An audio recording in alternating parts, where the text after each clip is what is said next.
जय जय दंडवत प्रणाम।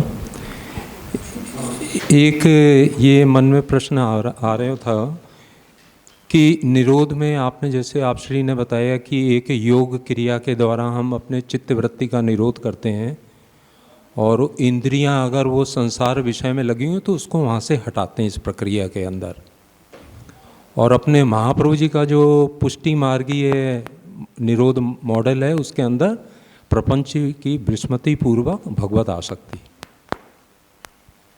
अब इसमें जैसे अपने आप श्री ने ये बताया कि अपने यहाँ तो पुष्टि मार्गी जो महाप्रभु जी द्वारा निरोध का है वो हम फॉलो करते हैं, और जो योगिक क्रिया द्वारा चित्त की निरोध करते हैं वो हम नहीं होता है हमारे यहाँ।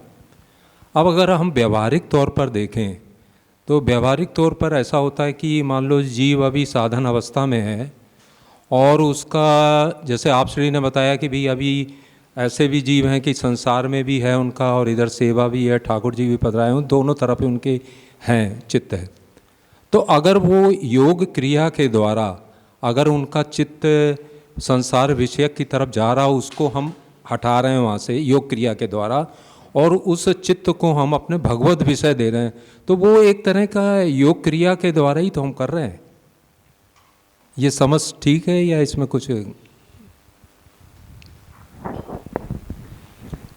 ये विषय ऐसा है कि किसी साधना को समग्रता से हम अपनाएं वो एक बात होती है, और साधना के किसी अंश को हम अपने हित के लिए स्वीकार करें वो दूसरा विषय है। अब जो भी आध्यात्मिक साधना होती है उनके जो भी पहलू हैं वो सभी में सब पहलू कमोबेश होते ही हैं, पर उनके होने से, जैसे भक्ति योग है तो वो भक्ति योग है, वो पातंजलि योग नहीं बन जाता है। इसी तरह भक्ति योग के कोई तत्व यदि पातंजल योग में हों तो उनके होने से पातंजलि योग भक्ति योग नहीं कहलाएगा। इस विषय का निर्णय श्री महाप्रभु ने या श्री गोसाई जी ने मार्गगता एव ज्ञानादयः फलदा ऐसे कर दिया है। ज्ञान जैसे एक साधना का पक्ष है। ज्ञान जो शब्द है उसका अर्थ हम कर सकते हैं, जैसे इलेक्ट्रिफिकेशन है उसका इंजीनियरिंग किसने किया है तो वो भी, उसको भी ज्ञान है। कुछ बढ़ई जो काम करता है वो भी एक ज्ञान है, रसोई बनाना भी एक ज्ञान है। ज्ञान तो सभी जगह होता है। तो हर कोई ज्ञान, ज्ञान शब्द से जो कहा जाता है, पर उससे ज्ञान मार्ग की जो सिद्धि अक्षर सायुज्य के रूप में बताई जाती है वो कोई रसोई के क्लास से हमने जो ज्ञान प्राप्त कर लिया है उससे कोई अक्षर प्राप्ति थोड़ी होगी। उसी तरह योग मार्ग हमें कुछ यम नियम आदि साधन बतलाता है। उसी प्रकार से भक्ति योग में हमें अपनी इंद्रियों को और विषयों के ऊपर अंकुश रखने के लिए भक्ति योग भी हमें कुछ कहता है। तो देखने के लिए दोनों हमको ऐसा लगते हैं कि एक समान से हैं, पर समानता होने से भक्ति योग पातंजलि योग नहीं कहलाएगा, पातंजलि योग भक्ति योग नहीं कहलाएगा। तो योगश चित्तवृत्ति निरोधः, चित्तवृत्ति का निरोध वहां बताया गया है। निरोध यानी रोकना। चित्तवृत्तियां कहीं जा रही हैं उनको वहां जाते हुए रोकना है। जा रही हैं, विषय में जा रही हैं इंद्रियों के द्वारा, तो विषयों में जाते हुए उसको रोकना है। बहिर्गामिनी है उनको अंतर्गामिनी करना है। रोक कर ले कहाँ जाना है, आत्मगामी या परमात्मगामी, जो भी जिसकी जैसी साधना हो वहाँ करना है। अब भक्ति योग इस विषय में कुछ और बात कहता है।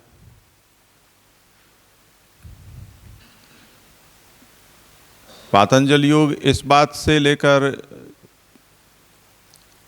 निरोध बताना चाहता है कि जो विषयगामिनी हमारी चित्तवृत्तियां हैं वो हमको विषय में पटक देगी और उससे जीवात्मा का अकल्याण होगा। जैसे निरंकुश घोड़े बिना लगाम के सवार को पटक दे सकते हैं या कहीं भी ले जा सकते हैं, उस तरह से हमारे अंदर भी जो हमारी इंद्रियां आदि है, मन है, ये सब यदि निरंकुश रहे तो कहीं भी हमको ले जाएंगे, तो उसमें हमारा कल्याण नहीं है। तो वो ये चाहेगा कि भी इसको हम रोकें और आत्मगामी बनाएं। उसका लक्ष्य ये है। भक्ति मार्गी का लक्ष्य ये है कि इन सब का भगवान में एक विनियोग किसी तरह से हो। आगे निरोध लक्षण में ये बात कही जाएगी कि यस्य वा भगवत कार्यम यदा स्पष्टम न दृश्यते तदा विनिग्रहस्तस्य कर्तव्यः। जिस किसी का भी भगवत कार्य स्पष्ट दिखलाई न देता हो उसका विनिग्रह करना है। तो प्रथम लक्ष्य विनिग्रह नहीं है, प्रथम लक्ष्य भगवत कार्य में उसका विनियोग है। तो भक्ति मार्ग हमें ये, या भक्ति योग शब्द का प्रयोग करना चाहें तो भक्ति योग हमको ये सिखाता है कि निरोध करने के बजाय उसको भगवान में उपयोग में लाना, ये हमारी प्रमुखता होनी चाहिए, वो जिस तरह से हो सकता हो। अब जितने अंश में भगवान में विनियोग हमें स्पष्ट दिखलाई नहीं देता है, जिसको जिसका भी, उसका वो विनिग्रह करे।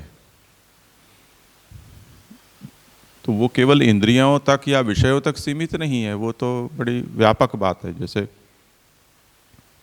असमर्पित वस्तु नाम तस्माद वर्जनम आचरित, वहां से वो शुरू हुई बात है। वस्तु मात्र के विषय में ये बात है। तो विनिग्रह उसका यथा योग्य होगा।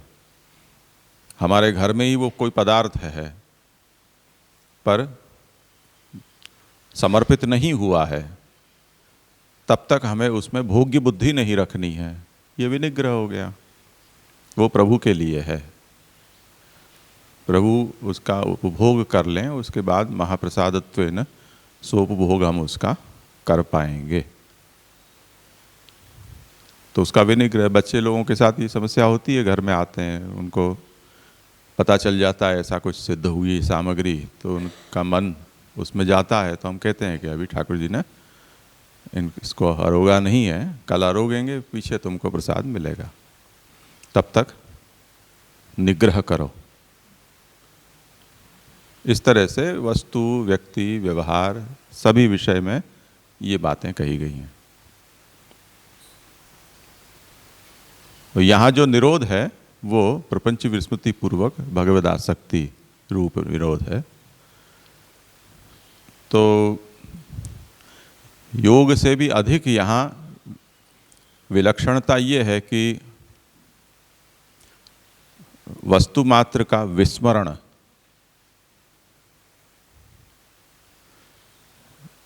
ज़्यादातर लोग इसमें कुछ अनर्थ सा कर देते हैं और वो प्रपंच को संसार शब्द से व्यवहार कर देते हैं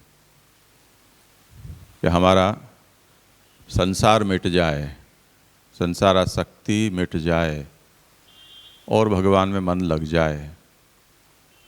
निरोध संसार से मुक्ति नहीं है, वो तो बहुत पहले की स्टेज में भक्तिवर्धिनी में जो प्रेम या रुचि की अवस्था है, उसी अवस्था में वो बात तो चली गई, उससे आगे बढ़ चुका है भक्त। अब तो जगत प्रपंच की विस्मृति से तात्पर्य है। अहंता ममता वाली बात ये निरोध के कक्षा पर नहीं है।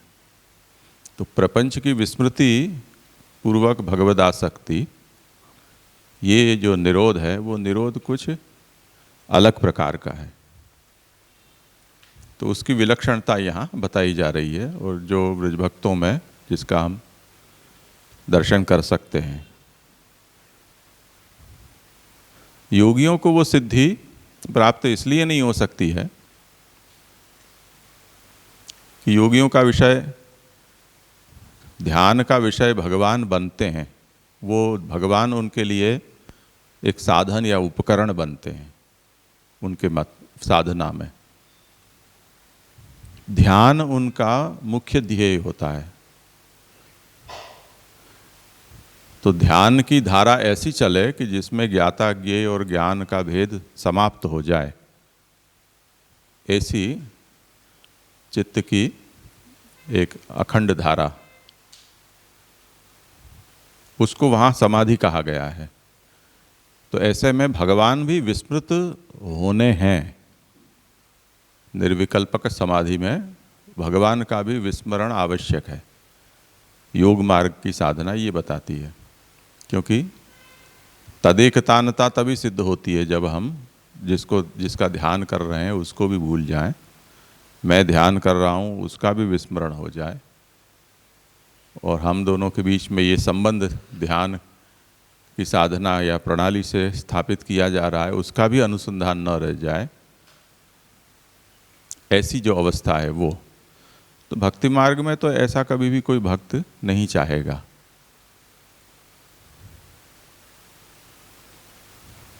आया ना समझ में? ये विषय है मुख्य। और कोई विषय है? हाँ बोलिए। ये माइक्रोफोन पीछे दो।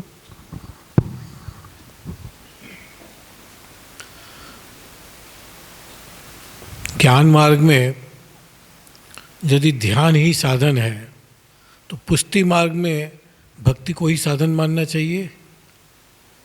अभी योग की हमने चर्चा की। रवि जी का जो प्रश्न था, चित्तवृत्ति का निरोध योग है, उसमें ज्ञान तो मैंने इस उदाहरण के रूप में दिया था कि ज्ञान सभी प्रकार की साधना में एक अंग के रूप में उपलब्ध होता है। ज्ञान मार्ग में वो अंगी होता है और सब जगह वो अंगतया होता है। अपने यहाँ भक्ति मार्ग है तो भक्ति तो अंगी होगी ही, पर भक्ति मार्ग होने से कोई ये सोचे कि हमारे यहाँ ज्ञान का नामो निशान नहीं है या ज्ञान के साथ हमें कोई बैर है, तो ऐसा भी नहीं है, क्योंकि भक्ति का पूर्वांग तो महात्म्य ज्ञान बताया ही गया है। तो महात्म्य ज्ञान पूर्वक सुदृढ़ सर्वतोधिक स्नेह भक्ति ही, ये भक्ति की परिभाषा में ही ज्ञान पड़ा हुआ है। पर ज्ञान कहने से हमें उसके संदर्भ के अनुसार उसका स्वरूप सोचना होगा। ज्ञान मार्ग में जिस प्रकार के ज्ञान से अक्षर सायुज्य रूपा मुक्ति होती है वो ज्ञान कोई अलग प्रकार का है, और भक्ति के लिए जो भगवान के महात्म्य ज्ञान की अपेक्षा है वो महात्म्य ज्ञान कुछ और प्रकार का है। तो भक्ति उपयोगी ज्ञान अलग है और ज्ञान मार्गोपयोगी ज्ञान अलग है।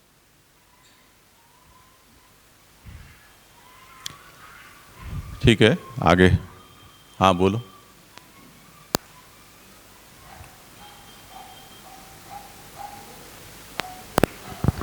जी, संसार निवृत्ति और प्रपंच विस्मृति, उसमें जो डिफरेंस है, तो प्रपंच विस्मृति में ऐसा होता है कि देहानुसंधान नहीं रह जाएगा, वही प्रपंच विस्मृति कहलाई जाएगी कि थोड़ा डिफरेंस कैसे एग्जैक्टली कैसे समझना? तो अलग बात है। देह प्रपंचात्मक होने से देह का विस्मरण तो वो होना ही चाहिए निरोध की परिपाक में, पर देहातिरिक्त या भगवान के अतिरिक्त वस्तु मात्र का विस्मरण, ये प्रपंच विस्मृति से तात्पर्य है। जगत प्रपंच में हमारी जो अहंता या ममता है, उसका छूट जाना या उसका त्याग हो जाना, या भगवान और भगवदियों में हमारी अहंता ममता हो जाए, ये निरोध का स्वरूप नहीं है। वो तो बहुत पूर्वावस्था की बात है। इससे अधिक तीव्र अवस्था पर जगत का भी विस्मरण हो जाना और भगवान के अतिरिक्त और किसी की स्मृति न रहे, ये तात्पर्य। इसीलिए जो द्वारका लीला में जो समापन में भगवान के द्वारकावासियों का निरोध जो भगवान में बताया गया, उसमें यही बात आई ना कि वो अपने आप तक को भूल गए, ऐसे वो कृष्ण चित्त हो गए। तो उस तरह को यहाँ निरोध कहा जा रहा है, विस्मृति प्रपंच की। करेंगे, आगे आएगा वो विषय और भी।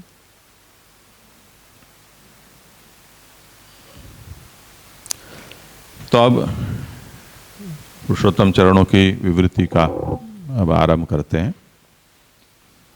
प्रणम्य श्रीमदाचार्यान् स्वीयेषु करुणावतः निरोध लक्षण ग्रंथम तद्दास चिंतयत्ययम्। करुणावंत आचार्य चरणों को प्रणाम करके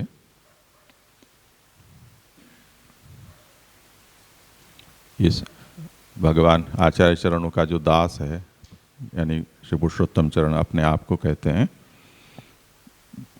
वो इस निरोध लक्षण ग्रंथ का अब चिंतन आरंभ करता है।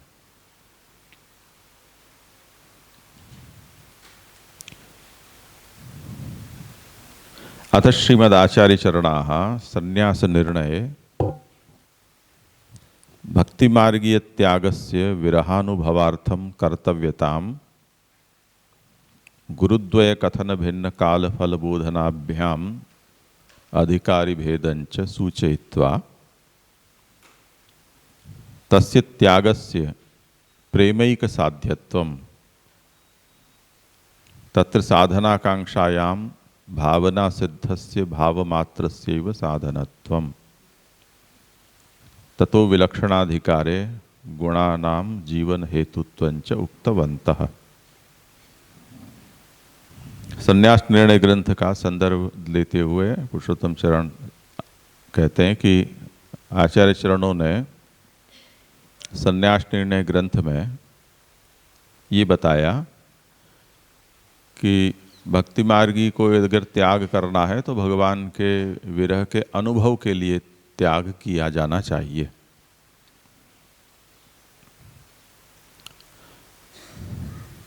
उसमें गुरु कौंडिन्य ऋषि और गोपीजनों को कहा। ये जो दोनों ही गुरुद्वय हैं, उन दोनों के काल भिन्न भिन्न हैं। कौंडिन्य कृष्णावतार में नहीं हुए, किसी और समय हुए। ब्रजभक्त गोपीजन हैं, वो भगवान के सन्मुख थे। इन दोनों का काल पृथक है और उन दोनों को फल भी पृथक प्राप्त हुआ। इससे आचार्य चरणों ने ये जो विराहानुभवार्थ त्याग है, उसमें अधिकारी का भेद होता है, ये बताया। यानी इस बात को हमें ध्यान में रखना है। किसी ने त्याग कर दिया है तो इसका मतलब ये मत समझो कि वो सब एक से ही होंगे। त्याग में समानता है, पर फिर भी भक्ति मार्गी दृष्टि से उनके अधिकार में भिन्नता हो सकती है। उदाहरणतया कोई घर छोड़ के गया, हम सर्वे करें कितने लोग घर छोड़कर गए, तो त्याग तो कई लोगों ने किया है। अब बाद में पकड़े गए, उनको पूछो क्यों क्यों तुमने छोड़ा, तो कोई कहेगा कि घर में बहुत टक टक थी, कोई कहेगा कि भी कमाने गए, कोई के पढ़ने गए। ऐसे सबके अपने अपने जवाब हो सकते हैं। तो अधिकारी का भेद है।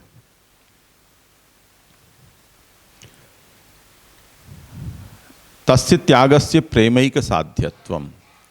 अब ये जो दोनों ही गुरु हैं त्याग के, वो दोनों ही प्रेमी हैं भगवान के। गोपीजनों ने भी भगवत प्रेम के आवेश में त्याग किया था, इसी तरह कौंडिन्य है, उन्होंने भी प्रेमावेश में ही त्याग किया था। तत्र साधनाकांक्षायाम, संन्यास निर्णय ग्रंथ में इस तरह से जो त्याग करके जाए उसको क्या साधन करना चाहिए, इस आकांक्षा का उत्तर महाप्रभु ने दिया कि भावना सिद्धस्य भाव मात्रस्यैव साधनत्वम। भावना से सिद्ध होने वाला जो भाव है वो ही ये जो त्यागी है, प्रेमी, उसके लिए साधन है। भावना से सिद्ध होने वाला भाव, इसका मतलब है ये गोपीजनों को नहीं कहा जा रहा है या कौंडिन्य को नहीं कहा जा रहा है, उनका तो अपना भाव था, पर उनको गुरु मानकर उत्तर काल में भगवत विरहानुभवार्थ जो त्याग करने जा रहा है, उसकी जिज्ञासा को यहाँ महाप्रभु उत्तर देते हैं कि उसे इन कौंडिन्य और गोपीजनों ने जिस प्रकार का भाव था उस भावों की भावना उसे करनी है। वो भगवान के विषय में जैसा सोचते थे उसका यहाँ उनको अनुकरण करना है। ये भावना से सिद्ध होने वाला भाव कहा जाता है। तो ये भावना करते करते क्या होगा, उससे वो भाव उसके भीतर भी रूढ़ हो जाएगा, ये तात्पर्य है। उसमें भाव के अतिरिक्त और कोई साधन नहीं है, इसलिए मात्र पद का प्रयोग यहाँ पुरुषोत्तम चरण कहते हैं। महाप्रभु भी कहते हैं कि साधनम नान्य दिश्यते अन्यत साधनम न इष्यते। भावना से सिद्ध हुआ भाव ही एकमात्र इसमें साधन है, और कोई साधन इस त्यागावस्था में हो नहीं सकता है। अब ऐसा जो त्यागी है उसने भावना से अपने भाव को प्रबुद्ध किया, ततो विलक्षणाधिकारे, उसमें उसका अधिकार अगर विलक्षण हुआ, सभी में नहीं हो पाता है, भावना तो करते हैं परंतु वो अंदर के, जैसे आपने सितार और इन यंत्रों को देखा हो, वाद्य यंत्रों को, तो उसमें ऊपर एक तार होते हैं और एक उसके नीचे तार होते हैं। ऊपर के तार पर तो उंगलियां फिरती है, उनमें जो झंकार होती है उससे नीचे के तार झंकृत होते हैं।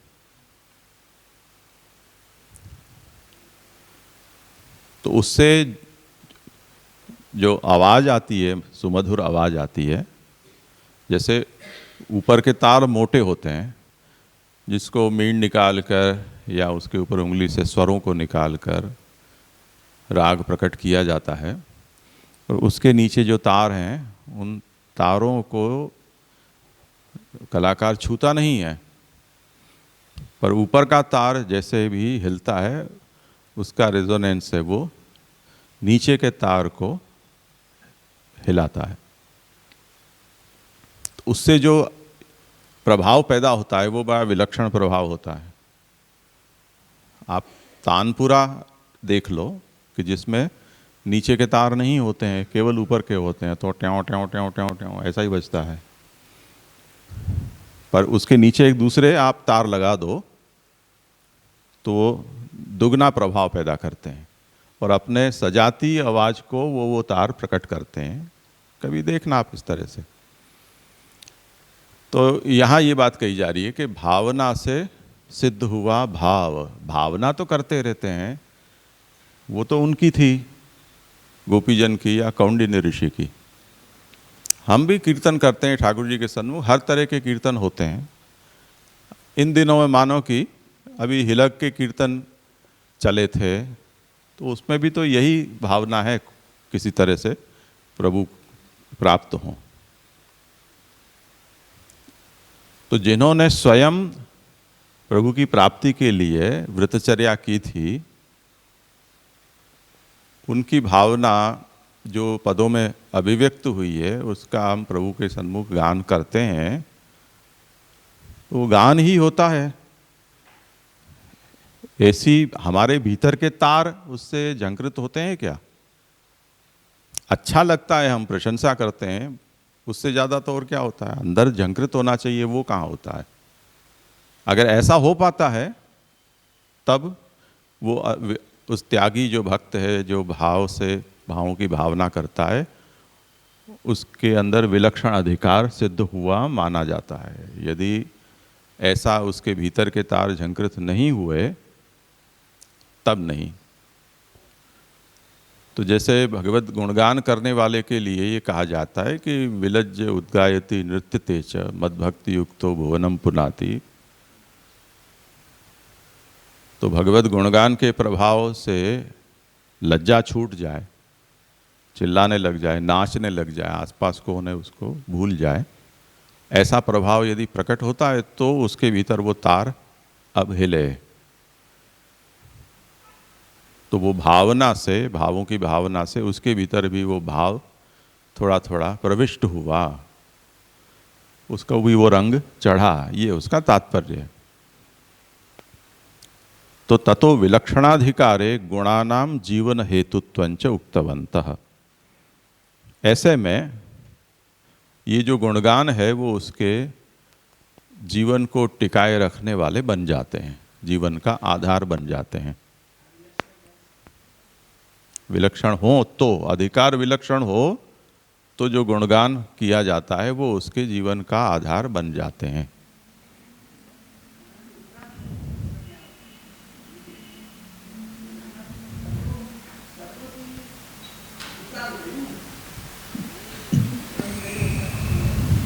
नहीं, अब माइक में बोलिए ना, तो कोई और को सुनाई नहीं देगा।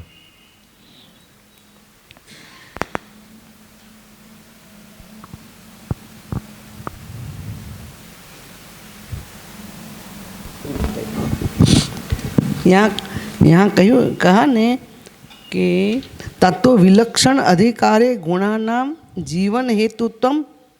तो ये भाव जो भाव की भावना हुई तो वो भावित हो गया, तो वो तो हम समझे कि फल है, पर यहाँ तो आगे कह रहे हैं कि अभी भी आगे हो रहा है कुछ, ऐसा समझ में आया।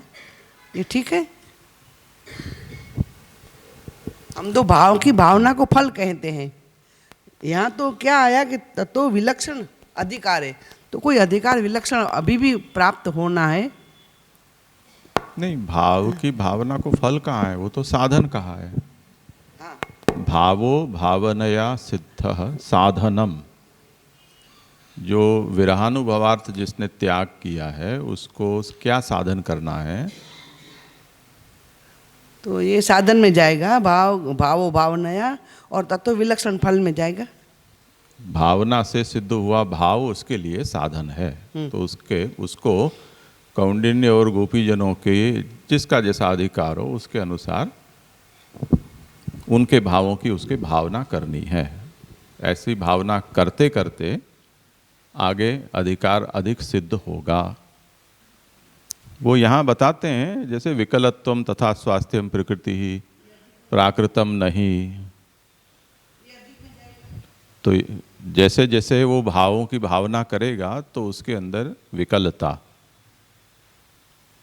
दिखलाई देगी, वो अस्वस्थ सा दिखलाई देगा, बावरा सा हो जाएगा, और ये उसकी प्रकृति है। यानी विरही भक्त में ऐसा दिखलाई देना अस्वाभाविक नहीं है। ऐसे में यदि भगवान क्षणिक प्रकट होकर उसे दर्शन दे दें और पुनः भगवान उसके हृदय में प्रविष्ट हो जाएं, तब तो जैसे अंतर्ग्रहताओं की तत्काल ही भगवत सायुज्य हो गया, ऐसा उसे भी भगवत सायुज्य प्राप्त हो जाएगा। उसके देहादि के सब बंध है वो नष्ट हो जाएंगे। और जिनको ऐसा नहीं देते हैं भगवान, उनके साथ क्या होगा? तो गुणास्तु संगराहित्या जीवनार्थम भवन्ति ही। तो भगवान के गुण उसके जीवन को टिकाए रखेंगे, उसके सहारे वो जीता रहेगा। तो ये बात यहाँ पुरुषोत्तम जी आज्ञा करते हैं।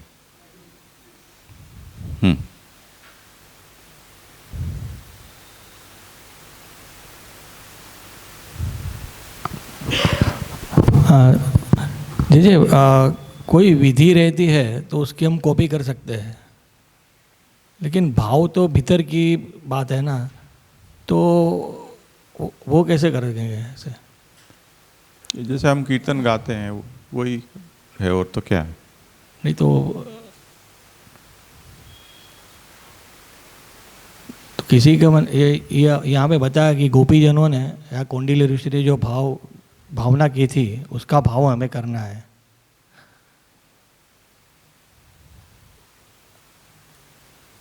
तो उसके जो गोपीजन है तो उसके भीतर जो प्रेम है वो तो भीतर से सहज ही निकला हुआ है।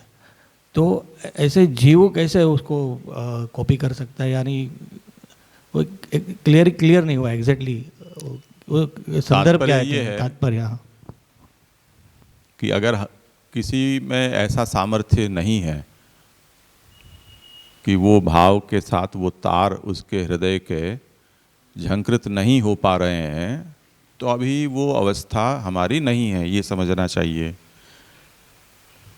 तब फिर हमें केवल जो प्रावाहिक भक्ति है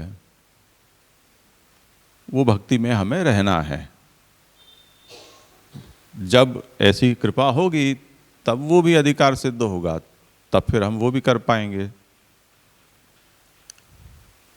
तो यहाँ तो ये बात किसे कही जा रही है कि भक्तिवर्धिनी में जिसे व्यसन सिद्ध हो चुका है, बीज भाव दृढ़ हो चुका है, अब उसको गृहस्थानाम बाधकत्व मनात्मत्वंच भासते ये स्थिति आ गई है, और अब वो स्थान पे रहना उसके लिए संभव नहीं है, क्योंकि जब तक भगवान प्रकट उनको दर्शन न दें तब तक उसको चैन नहीं पड़ेगा। और ऐसी अवस्था में न तो भगवान दर्शन दे रहे हैं और न घर संसार में उसको विप्रयोग का अनुभव हो पा रहा है। ऐसा व्यक्ति जब घर छोड़कर जा रहा है तो वो करेगा क्या, और तो क्या करेगा वो। तो कई हम लोक में ऐसे दुखी लोगों को देखते हैं कि जो हमें रोते हुए पागलों की तरह भटकते हुए ऐसे हमें दिखलाई देते हैं। थोड़े से भी उनके मर्म को हम स्पर्श करें तो वो ऐसे ही कुछ कुछ अपने दुखों को बताएंगे कि उनको क्या अपेक्षा थी और उनको प्राप्त नहीं हो पा रहा है, तो उसी को दिमाग में रख के और घूम रहे हैं जहाँ उनको उसका उनका प्रारब्ध ले जा रहा है। तो वो भावना ही तो करते होते हैं, और क्या होता है। अब वो जो भावना है वो उनका लौकिक विषय की भावना होती है। तो हम जितने भी ऐसी परिकथाएं सुनते हैं, हीर रांझा हो या लैला मजनू हो या जो कुछ हो, तो उनकी जो अवस्था है वो अवस्था, तो जो जिस क्षेत्र में सिद्धि प्राप्त करना चाहता है उसकी तो भावना करता रहता है वो।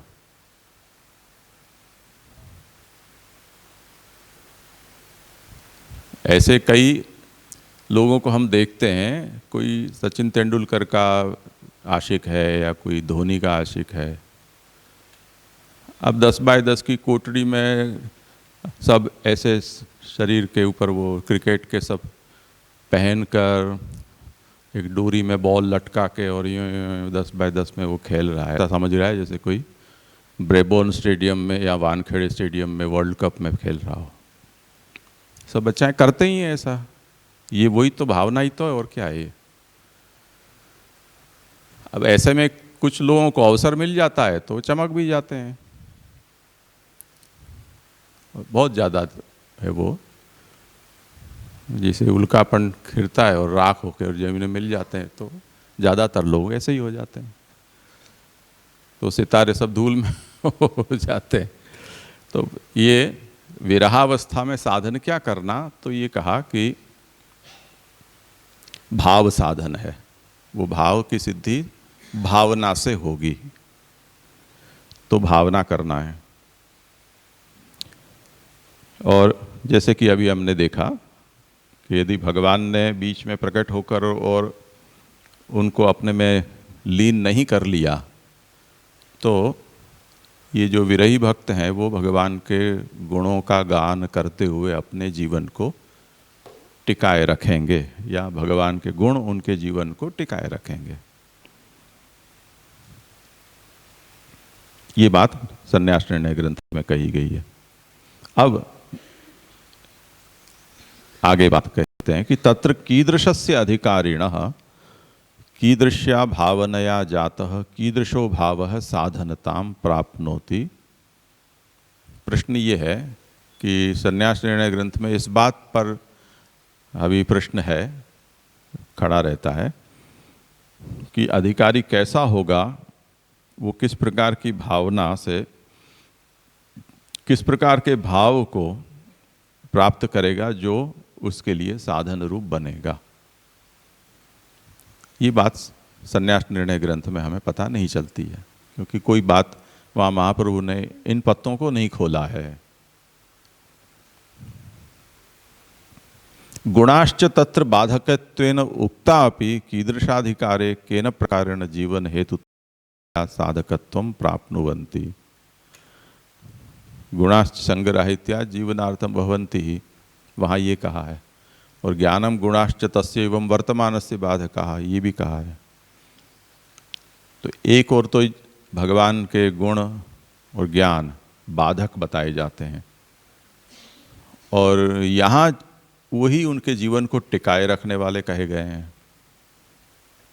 तो ये भी स्पष्ट नहीं हो रहा है कि जो गुण यहाँ उसके बाधक के रूप में कहे गए उसकी विरह साधना में, वो बाधक होते हुए भी कौन से प्रकार का अधिकार होगा तो वो गुण उसके जीवन को टिकाए रखने वाले बन जाएंगे या बन पाएंगे।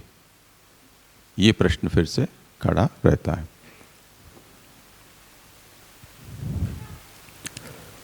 तो इति आकांक्षा उत्पद्यते, ये आकांक्षा, अब जो हमने आज सुबह आकांक्षा, योग्यता और आसक्ति, ये विषय पर जो विचार किया था उसका अब संदर्भ ध्यान में रखना।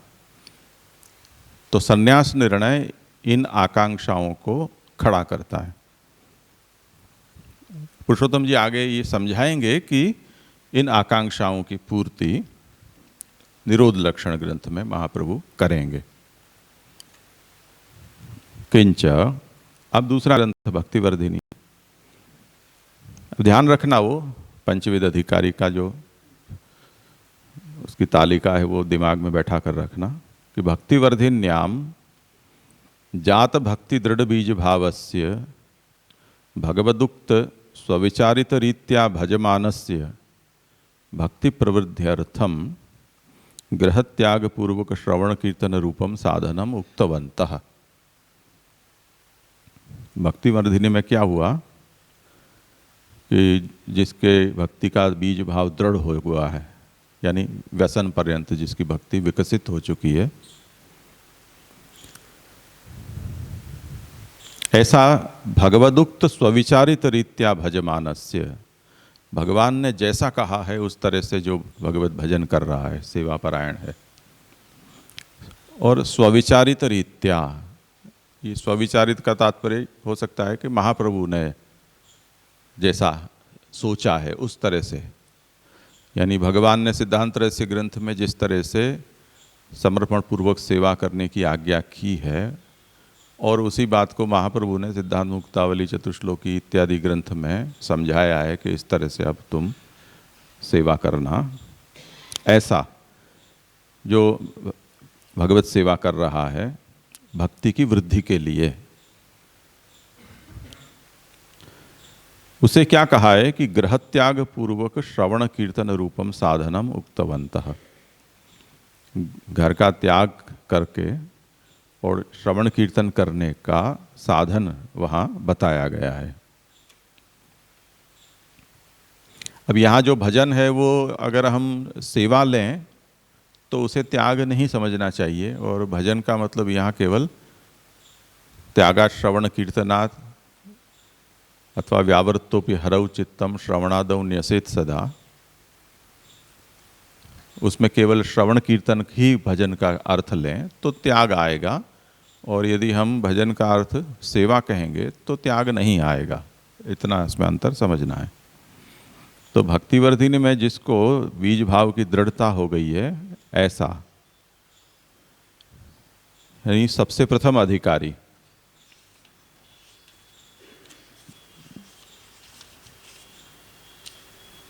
कौन सा? बीज भावे दृढ़े तुस्यात् त्यागात् श्रवण कीर्तनात्, ये प्रथम श्लोक में जो कहा गया है वो।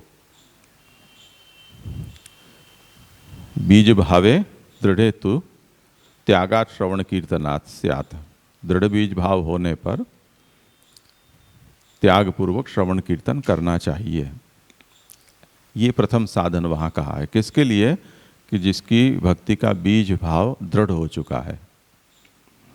अब दूसरा, अदृढ़ बीज भावस्य तु गृहे स्थित्वा पूजा श्रवणादिभिः स्नेहासक्ति व्यसन पर्यंतम उपायम तेन कृतार्थताम च उक्त्वा।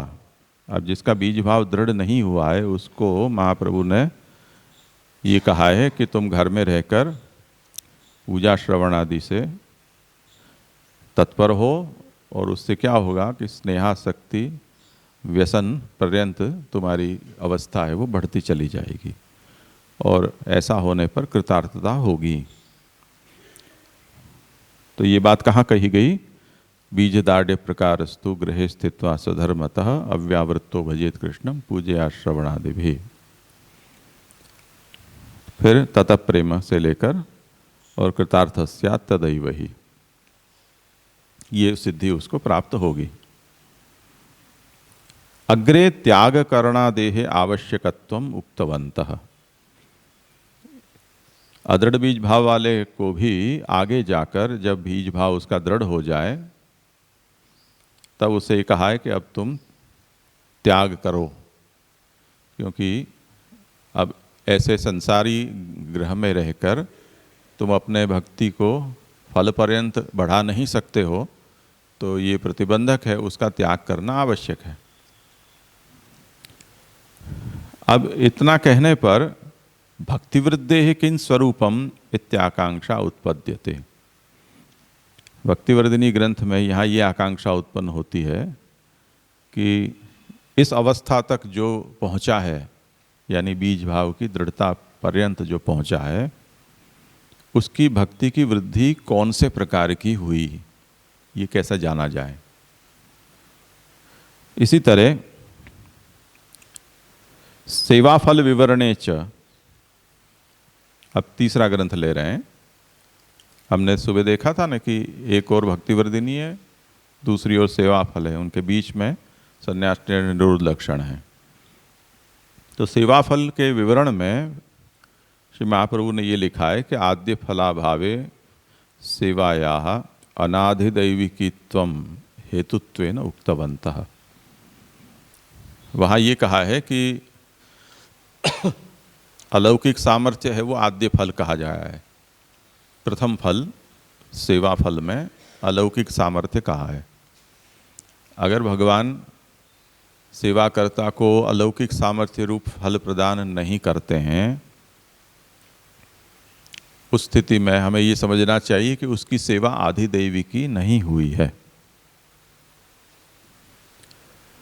तभी भगवान ने उसे अलौकिक सामर्थ्य प्रदान नहीं किया। अगर सेवा आधिदैविकी होती तब तो उसको अलौकिक सामर्थ्य रूप जो प्रथम फल है सेवा का, उसकी प्राप्ति भगवान ने कराई ही होती। तत्रापि सेवायाः आधिदैविकीत्वं कथं स्यात् इत्याकांक्षा उत्पद्यते। सेवाफल ग्रंथ में ये आकांक्षा खड़ी होगी कि सेवा आधिदैविक कैसे होगी, क्योंकि इसका उपाय वहाँ नहीं बताया गया है। बस इतना कहकर छोड़ दिया है कि यदि भगवान प्रथम फल प्रदान नहीं करते हैं तो तथा सेवा न आधिदैविक इत्युक्तम भवति। एवं इस तरह से तत्र तत्र आकांक्षोत्पत्तौ, तत्र तत्र यानी कुछ आकांक्षाएं संन्यास निर्णय में होती हैं, कुछ भक्तिवर्धिनी में होती है, कुछ सेवा फल ग्रंथ में भी आकांक्षाएं उत्पन्न होती हैं। तत्रत्याः ताः आकांक्षाः पूरयितुम्। अब इन 3 ग्रंथों में जो जो आकांक्षाएं खड़ी हो रही हैं उनकी पूर्ति होनी चाहिए। वो कैसे होगी? तो कहते हैं कि यथा भगवान अवतार दशायाम भक्त दृग्गोचराभिः गुणलीलाभिः प्रपंच विस्मृति पूर्वक स्वासक्ति रूपम निरोधम क्रमेण विदधानो जीवान उद्धरति। अवतार काल में हम देखते हैं कि भक्त अपनी आँखों से जिनका दर्शन कर सकें ऐसी भगवान की लीलाएं, भगवान के गुण,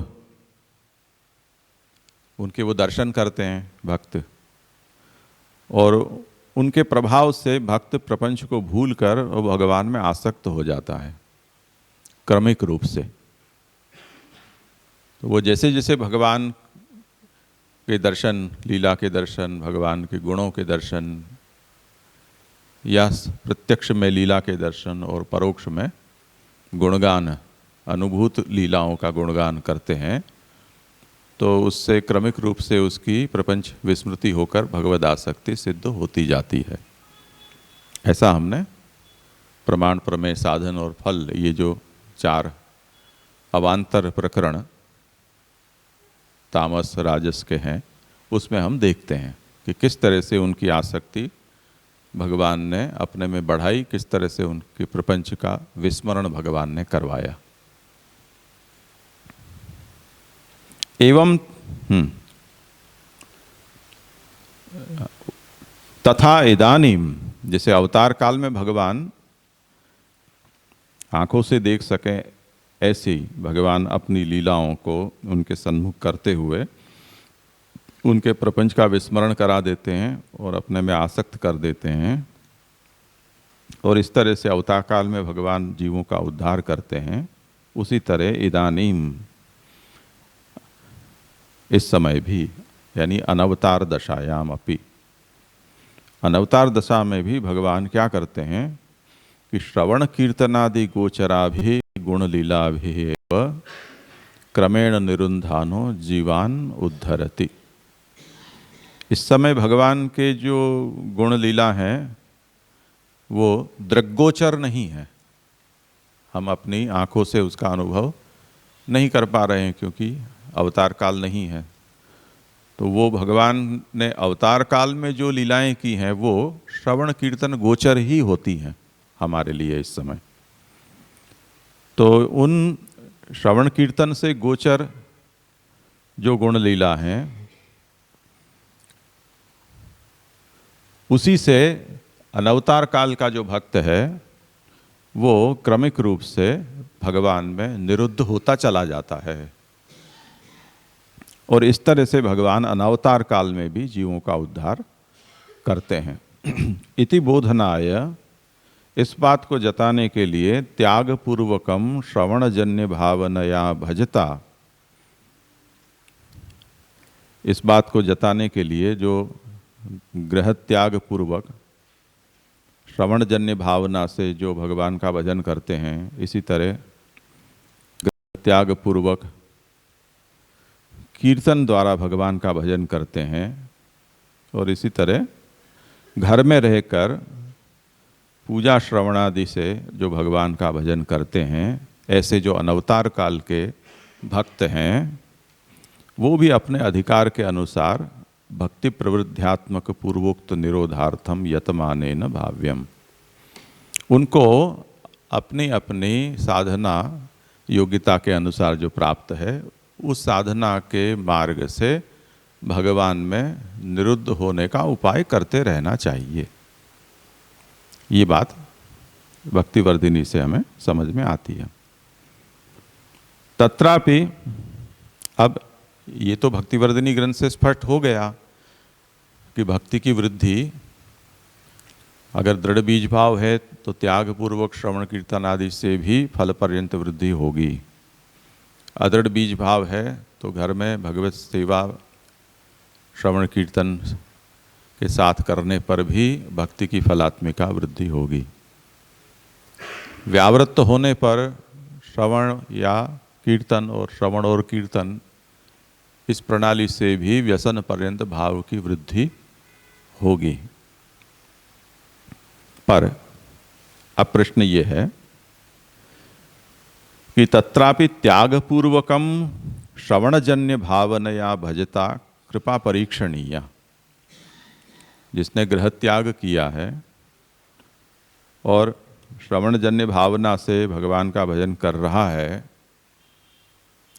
उसे भी ये तो जिज्ञासा होगी ना कि मेरी यात्रा कहाँ तक पहुँची,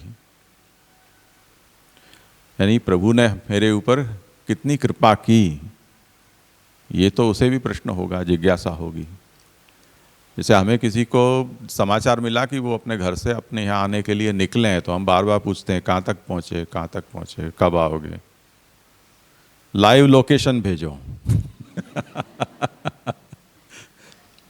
तो ये उत्कंठा तो सभी को होती है, क्योंकि अब जैसे जो प्रावाहिक भक्ति है जिसमें दिमाग तो शून्य हो चुका है, भाव शून्यता है, केवल इंद्रियां कुछ कुछ किए जा रही हैं मजदूरी की तरह, तो ऐसे ही वो क्रियावत सुबह उठे, जगाए, स्नान श्रृंगार कराए, भोग किए, अनुसर कराए, खा पी के सो गए, ऐसे ये क्रम चले जा रहा है, चले जा रहा है, चले जा रहा है। वहाँ तो ऐसी कोई उत्कंठा होती नहीं है, क्योंकि हम वहीं के वहीं हैं। पर जो भी थोड़ा भी संवेदना पूर्वक, आग्रह पूर्वक कुछ कर रहा है, तो उसे ये भी तो होगा ना कि हम कुछ कर रहे हैं तो भगवान में कुछ हलचल हो रही है कि नहीं हो रही है, भगवान कब अपना मौन व्रत तोड़ेंगे, ऐसी अभिलाषा होती है। तो वो बात कहते हैं कि कृपा परीक्षणीय, त्यागपूर्वक जो भगवत भजन कर रहा है उसे प्रभु की कृपा उसके ऊपर कितनी हुई है, उसकी परीक्षा करने की इच्छा होगी। दूसरा, गुणाश्च गातव्याः, ऐसे गुणों का गान भी उसको करना है। स्वावस्था च परीक्षणीय, खुद की अवस्था बढ़ी या नहीं बढ़ी, जैसे हम वजन नापते हैं, आज कितना हुआ, कल कितना हुआ, बुखार नापते हैं, तो कई परीक्षण हम अपने करते रहते हैं, हम कहाँ पहुँचे। उसी तरह यहाँ भी अपनी अवस्था को भी उसे उसकी परीक्षा करनी होगी। और स्वाधिकारानुसारेण स्वस्मिन निरोधपत्तिराशंसा विशेष ही परीक्षणीय, उसका जैसा अधिकार हो उसके अनुसार खुद के अंदर निरोधोत्पत्ति